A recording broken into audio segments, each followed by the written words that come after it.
理解説、後味最悪。でも傑作、昭和の観客を絶望の底に叩き落としたトラウマ級バッドエンド映画ベスト10。ねえマリサ、今日はトラウマ級のバッドエンド映画を紹介してくれるんでしょ？でも私、結末を知らずに見るドキドキ感も大事にしたいんだけど。悪いがレイム、今回はそのドキドキを完全に破壊させてもらうぜ。というのも、今日は全ての作品について、ラストシーンまで包み隠さず解説するからな。つまり、この動画は 100% ネタバレだけで構成されているんだ。100% ネタバレ、潔いくらい言い切ったわね。でも、結末を知らないと面白さが伝わらないテーマだもんね。その通りだ。昭和の観客たちを絶望の底に突き落とした、衝撃のラストシーンこそが主役だからな。もし、これから見る予定の映画があってネタバレを踏みたくない人は、今のうちに回れ右をしてくれ。ここから先は、知っていても防げない、引き返せない絶望の世界だぜ。なるほどね。忠告は十分したわよ。それじゃあ、視聴者の皆さんも覚悟を決めて、そのトラウマ級の結末を見届けましょうか。第10位、ダーティメリー、クレイジーラリー、1974年。まずは第10位だ。1974年公開のダーティメリークレイジーラリーを紹介するぜ。ピーター・フォンダ主演の痛快なカーアクション映画なんだが、そのラストがあまりにも衝撃的で、当時の観客を呆然とさせた作品なんだ。カーアクションってことは、車で派手に走り回る映画よね？かっこいい逃亡劇って感じがするけど、そんなに後味が悪いの？ああ、まさにそのギャップが凄まじいんだ。主人公のラリーたちは、レース車の購入資金欲しさにスーパーマーケットで15万ドルを強奪する。そこにメリーという女性も加わり、シボレーインパラやダッチチャージャーで逃走するんだ。これを警察が執拗に追う展開になるのぜ。なるほど。でも、昭和のカーチェイス映画って迫力がすごそう。警察も黙って見てるわけじゃないんでしょ？もちろんだ。ビッグモロを演じる警部がヘリコプターで空から追ってくるし、撮影中にクラッシュさせたパトカーは50台とも言われている。ラリーたちは無線を傍受して裏をかきながら、その包囲網を突破していくんだぜ。50台も壊したの。それは凄まじいわね。でも、それだけ派手に逃げ回ったら、最後は捕まるか、かっこよく逃げ切るかのどっちかじゃない？そこがトラウマになる理由だ。彼らはヘリの追跡さえも振り切り、完全に逃亡に成功する。やったぞ、と車内で歓喜し、観客も逃げ切った、と思ったその直後だぜ。まさか、そこで何か起きるの？油断して踏切に入った瞬間、横から来た貨物列車とドカンと衝突して爆発炎上。3人とも即死だ。音楽もなく、燃える車の映像だけで唐突にエンドロールに入るんだぜ。嘘でしょ？逃げ切ったと思った瞬間に全滅。あまりにもあっけなくて、言葉が出ないわ。ああ、この唐突な死と虚無感こそが、当時の社会の閉塞感やカウンターカルチャーを背景に、従来のハッピーエンドを否定し、理不尽な結末を描いたアメリカンニューシネマの真骨頂であり、多くの人の記憶に焼き付いている理由なのぜ。第9位、ナイト・オブ・ザ・リビング・デッド、1968年。続いて第9位は、1968年公開のナイト・オブ・ザ・リビング・デッドだ。ジョージ・エイ・ロメロ監督による記念碑的作品で、今のゾンビ映画のルールを確立した元祖なんだぜ。へえ、それが全ての始まりなのね。でも、ゾンビ映画って最後は生き残った人たちが脱出して終わりじゃないの？トラウマになるような要素がある？いや、この結末こそが映画史に残る救いのなさなんだ。物語は、父の墓参りに来た兄妹が蘇った死者に襲われるところから始まる。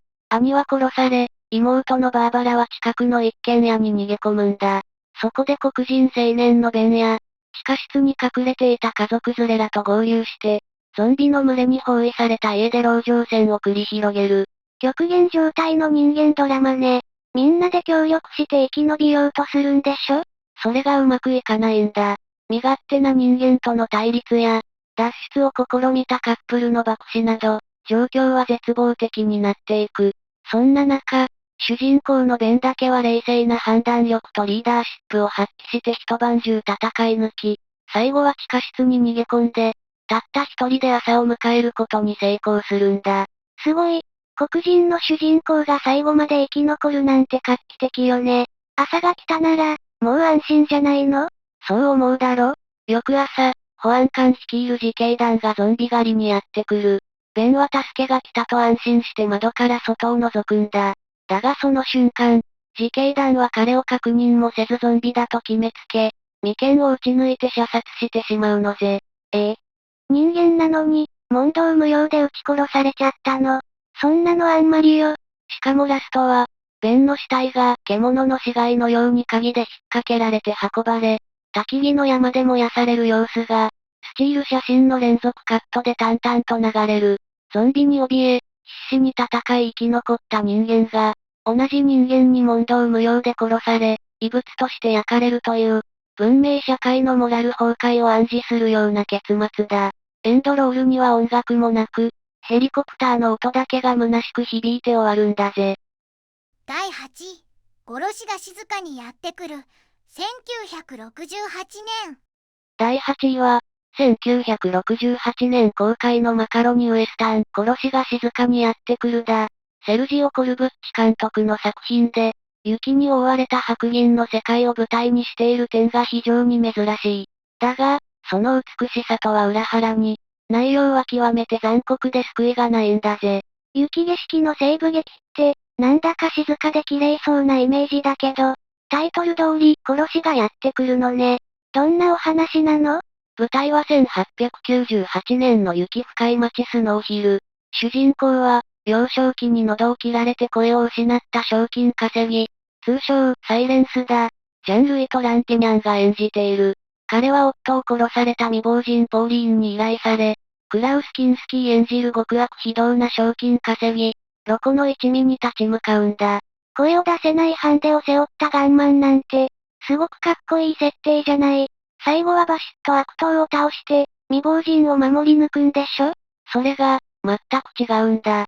サイレンスは孤立無縁の中、ロコたちとの決闘に臨むんだが、多勢に無勢で指を飛ばされるなどして重傷を負い、銃を握ることすらできなくなってしまう。完全に無抵抗な状態に追い込まれるんだ。指を飛ばされたら戦えないじゃない。誰か助けてくれる人はいないの？誰もいないぜ。動けないサイレンスに対し、ロコは容赦なくとどめを刺して射殺する。それだけじゃない。彼をかばおうとしたポーリーンの命も奪い、さらには人質になっていた山の人々、つまり野党たちも皆殺しにするんだ。主人公もヒロインも、人質もみんな殺されちゃうの。そんなの、虐殺じゃない。その通りだ。これまでの西部劇が描いてきた正義が必ず勝つという常識を真っ向から否定するような結末だ。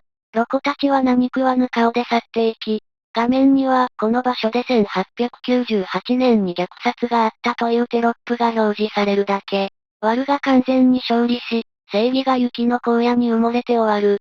この理不尽すぎる結末に、当時の観客は呆然とするしかなかったんだぜ。第7位、ザ・フライ、1986年。第7位は、1986年公開の SF ホラー、ザ・フライだ。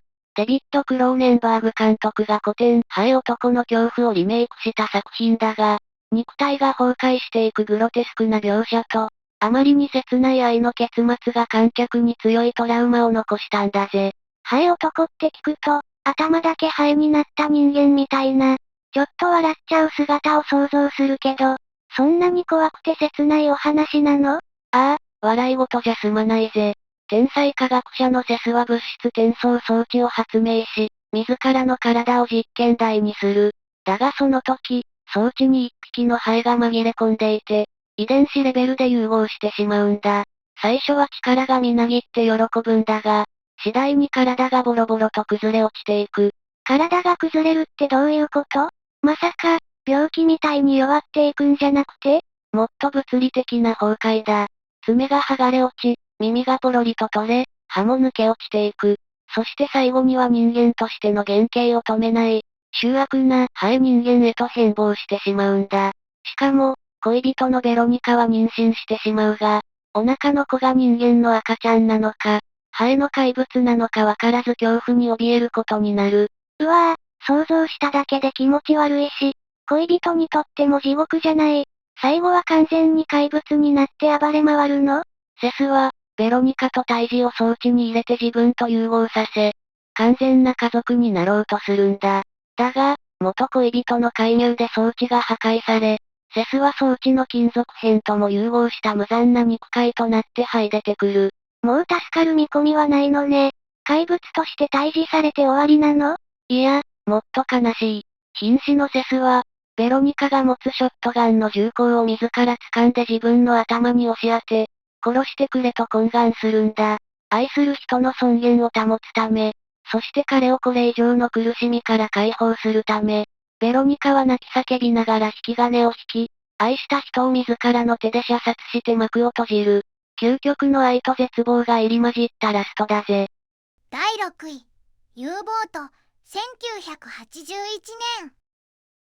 第6位は、1981年公開の西ドイツ映画 U ボートだ。潜水艦内の極限状態を描いた戦争映画の傑作だが、そのラストシーンは観客に強烈な虚無感を叩きつけるんだぜ。潜水艦ってことは、海の中でずっと敵と戦うの？息苦しそうだし、怖そうね。ああ、まさにその息苦しさがポイントだ。第二次大戦中の1941年、ナチス占領下のフランスから出撃した潜水艦 U96 には、歴戦の艦長や若い乗組員たち、そして報道班員のベルナーが乗っている。彼らは狭く不潔な艦内で、敵駆逐艦からの爆雷攻撃に耐え、精神的にも肉体的にも限界まで追い詰められていくんだ。爆雷って、水中で爆発するやつでしょ？逃げ場のない海の中でそんな攻撃されたら、私なら発狂しちゃうわ。実際、パニックになる機関長もいるくらいだ。特にクライマックス、ジブラルタル海峡突破作戦では敵の猛攻を受けて280メートルの海底に沈没してしまう。酸素も残り少なく、浸水も止まらない絶望的な状況だ。だが、乗組員たちは必死の修理を行い、奇跡的に浮上してボコーラ・ロシェルへの帰還を果たすんだ。すごい。海底から生還して帰ってくるなんて、感動のフィナーレじゃない。よかった、ハッピーエンドね。そうならいいんだがな。ボロボロになりながらも寄港し、歓喜の中で英雄として迎えられたその直後、突然連合軍の大空襲が始まるんだ。まさか、帰ってきた瞬間に？ああ、爆撃によって U96 は港で撃沈され、多くの仲間が死んでいく。負傷した艦長は、ふるさとの土を踏んだ喜びもつかの間、ふるさとの港で、自らが乗り越えてきたあらゆる苦難が無意味であったかのように、炎上し沈みゆく愛機を見届けた後に生き絶えるんだ。あれだけの苦闘を乗り越えて生き延びたのに、最後は陸の上であっけなく全滅する。この戦争の無意味さと徒労感が、トラウマ級のバッドエンドとして語り継がれているんだぜ。第5位、SF、ボディスナッチャー、1978年。第5位は、1978年公開の SF ホラー、SF ボディスナッチャーだ。フィリップ・カウフマン監督によるリメイク作品で、静かに進行する侵略の恐怖と、あまりにも有名なラストシーンで知られるトラウマ映画なんだぜ。ボディスナッチャーって、直訳すると、死体泥棒とか、体を奪うものって意味よね？エイリアンが攻めてくるような派手な戦争映画なの？いや、もっと演出で逃げ場がないんだ。宇宙から飛来した謎の植物生命体が、人間が眠っている間に巨大な眉を使って体を複製し、本物と入れ替わってしまう。見た目はそのままだが、感情のない別人になってしまうんだ。サンフランシスコの公衆衛生局員マシューと同僚のエリザベスは、周囲の人々がおかしくなっていることに気づき、友人のジャックの店で自身の複製体を発見したことで、侵略を確信して逃亡を図る。寝ている間に乗っ取られるなんて、防ぎようがないじゃない。でも、マシューたちは異変に気づいたんだから、なんとか街から逃げ出して助かるんでしょ？それが絶望的なんだ。侵略者はすでに街中に溢れていて、誰が人間で誰が敵なのかわからない。仲間たちは次々と捕まり、複製されてしまう。そんな中、ラストシーンで、生き残ったと思われたマシューが、同じく生存者の女性ナンシーと遭遇するんだ。よかった。知っている人に会えたら安心よね。二人で協力して反撃するの？ナンシーはマシューを見つけ、ああ、彼も生き残っていたんだと安堵して近づいてくる。だが次の瞬間、マシューは彼女を指差し、目をひんむいて不気味な雄たけびを上げるんだ。どういうこと？なんで叫ぶの？それは侵略者たちが仲間を呼ぶ時の合図なんだ。つまり、最後の希望だと思われたマシューも、すでに中身は侵略者に入れ替わっていたってことだ。これまで必死に信じ合ってきた仲間さえも、もう存在しないという絶望。ナンシーの笑顔が凍りつき、人類の敗北が決定的になったところで映画は幕を閉じる。誰も信じられない、究極のバッドエンドだぜ。第4位、パララックスビュー、1974年。第4位は、1974年公開のパララックスビューだ。アラン・ジェイ・パクラ監督による社会派サスペンスで、ケネディ大統領暗殺事件を彷彿とさせる政治陰謀を描いた、70年代を代表するトラウマ映画だぜ。政治の裏側ってこと？なんだか難しそうだけど、悪い奴らの陰謀を主人公が暴いてスッキリするんでしょ？そう思わせといて、とんでもない絶望が待っているんだ。ウォーレン・ベイティ演じる新聞記者のジョーは、次期大統領候補だった上院議員の暗殺事件について調査を始める。目撃者が次々と不審死していく中、彼はついにパララックスコーポレーションという謎の企業が、反社会的な人格を持つ人間をリクルートして暗殺者に養成していることを突き止めるんだ。暗殺者の養成所。そんなのが実在したら怖すぎるわ。でも、正体が分かったなら、潜入捜査して証拠をつかめば勝ちじゃない。ジョーもそう考えて組織に潜入する。そして、新たなターゲットであるハモンド上院議員の暗殺計画を知り、阻止するためにリハーサル中の演説会場へ向かい、天井桟敷、つまり屋根裏に潜伏するんだ。いよいよクライマックスね。上から犯人を見つけて取り押さえて、ヒーローになるのね。ところが、真犯人の狙撃手はハモンド議員を射殺して逃走してしまう。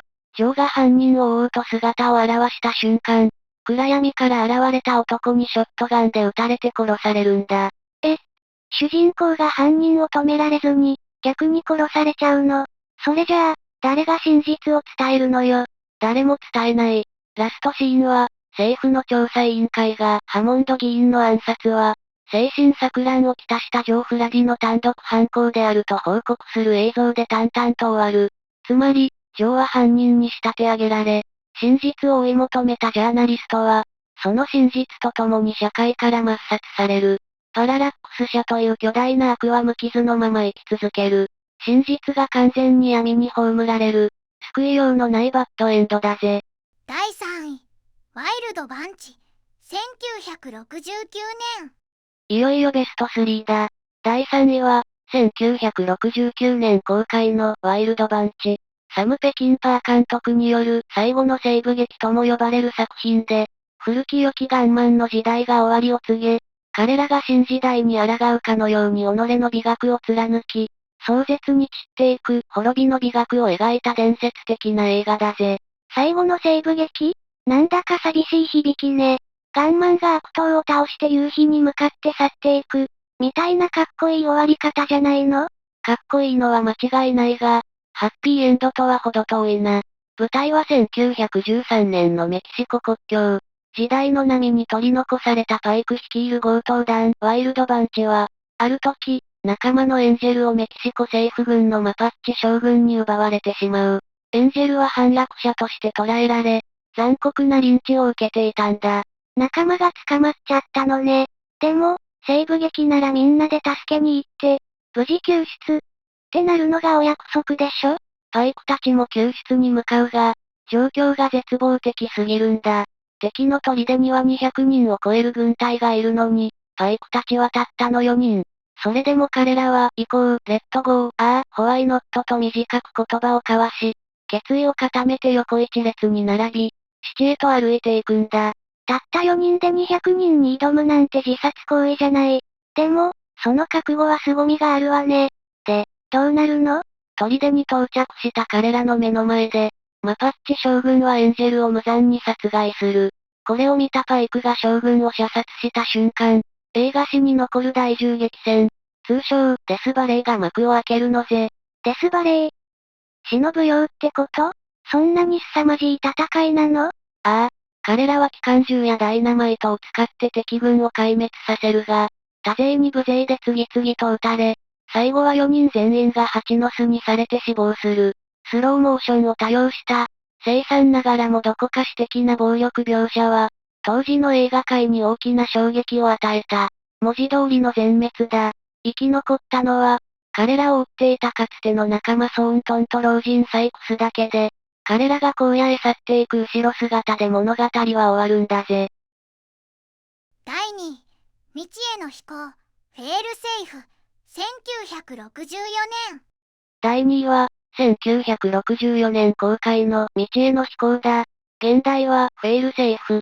博士の異常な愛情と同じ年に公開された作品だが、こっちは徹底的にシリアスなタッチで核戦争の恐怖を描いたサスペンスだぜ。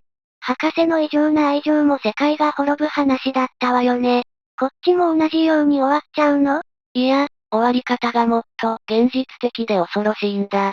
冷戦下、コンピューターのエラーで米軍の爆撃機編隊にモスクワへの核攻撃指令が誤って発信される。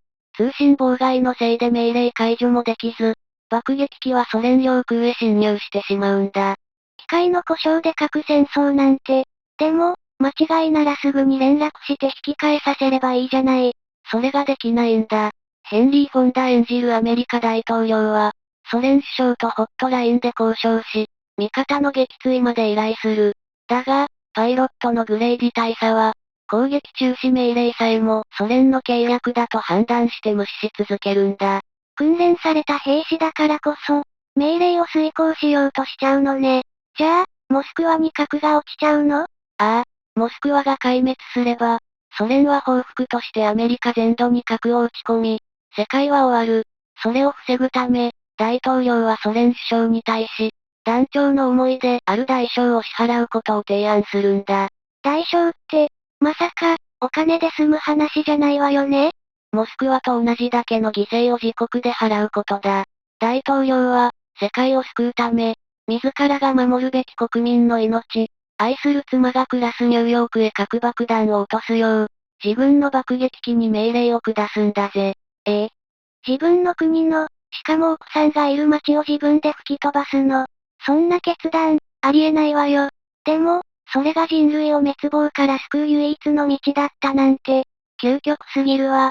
だが、全面核戦争を回避するにはそれしかなかった。命令を受けたブラック将軍は、エンパイアステートビルを爆心地として爆弾を投下し、自決する。ラストは、カウントダウンとともにニューヨークの人々の日常風景が映り、爆発の瞬間の顔で画面が静止して終わる。この静寂の結末が、トラウマ級の恐怖を植え付けるんだぜ。第1位、オーメン、1976年。栄えある第1位は、1976年公開のオーメンだ。リチャード・ドナー監督によるオカルトホラーの金字塔だな。この映画のラストシーンは、悪魔の完全勝利を描いた、映画史に残る最も戦慄する結末だぜ。オーメンって、名前は聞いたことあるわ。確か、ダミアンっていう怖い男の子が出てくるのよね。でも、ホラー映画って最後は悪魔を退治して終わるもんじゃないの？普通はな。だが、これは違う。外交官のロバートは、自分の養子ダミアンの頭髪の下に666のあざを見つけ、彼が悪魔の子であることを知ってしまう。葛藤の末、彼は人類のために、泣き叫ぶ我が子を自らの手で殺害することを決意するんだ。育てた子供を殺すなんて。でも、そうしないと世界が滅びちゃうんでしょ？お父さん、辛すぎる決断ね。ロバートはダミアンを教会へ連れ込み、祭壇で聖なる探検を振りかざす。観客も、これで悪魔は滅びる、と思った瞬間だ。追跡してきた警官隊が突入し、ロバートを射殺してしまうんだぜ。儀式の最中に撃たれちゃったの？じゃあ、ダミアンは、生き残った。ラストシーンはロバート夫妻の葬儀だ。そこでダミアンは、あろうことかアメリカ大統領夫妻に引き取られていることがわかる。そして、カメラに向かって不敵ににやりと微笑むんだ。これは単なる子供の笑顔じゃない。悪魔が人類の権力の中枢に潜り込み、支配を始めるという、新たな恐怖の始まりを告げる邪悪な意味だ。大統領の子供になっちゃったの。それって、悪魔が権力の中枢に入り込んだってことじゃない。その通りだ。